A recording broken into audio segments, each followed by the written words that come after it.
Okay, so we are done with the hardcore math part of this chapter. It seems like the text we were using sets it up every chapter as intro, tough math, picky stuff. We're on to the picky stuff section. We have one more calculation to do. It's very easy. We look before at kW.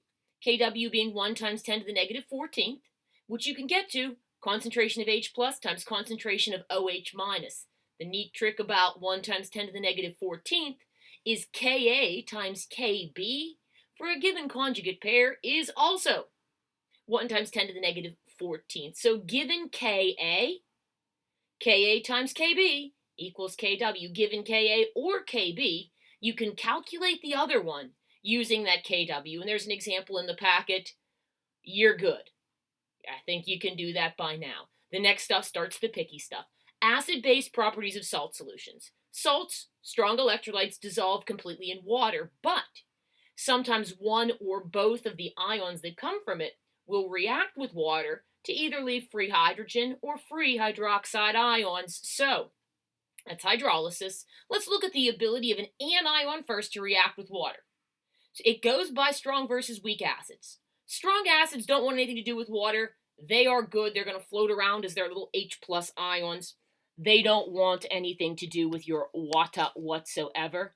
You're not going to be taking protons from water.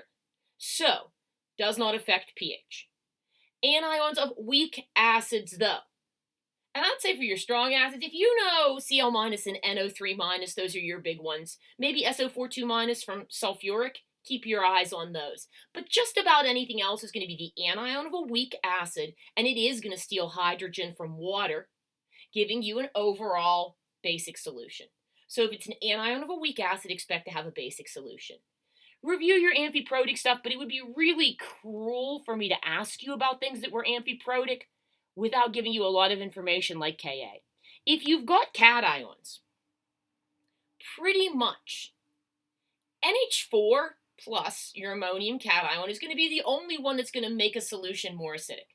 Ammonium makes something acidic, but most metal cations will change pH if. We've got an if here. Your packet says most metal ions decrease pH, but for which metals does this not occur? Alkali and alkaline earth.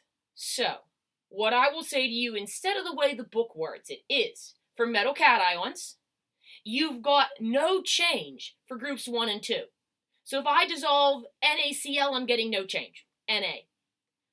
If I'm looking for a change, I'm going to be looking at a more charged cation. Al plus 3, Fe plus 3 will make a solution more acidic. So basically, again, no pun intended, what I'm coming down to is if I want to see a change in the pH of a solution, I'm going to be looking for the anion of a weak acid to make a solution basic, or a metal cation with a high charge, or the ammonium ion to make a solution acidic. Combined effect is where your packet loves this. This is a big thing. All you do is look, and I'll tell you that when I'm asking you, we're not going to have an example like example 4 where they both react and you have to decide. You're going to get a very few options. You're going to get a neither reacts like sodium chloride. That's a classic example of group 1 cation, anion from a weak acid. Your anion reacts with water, cation does not. This is going to be anions of weak acids.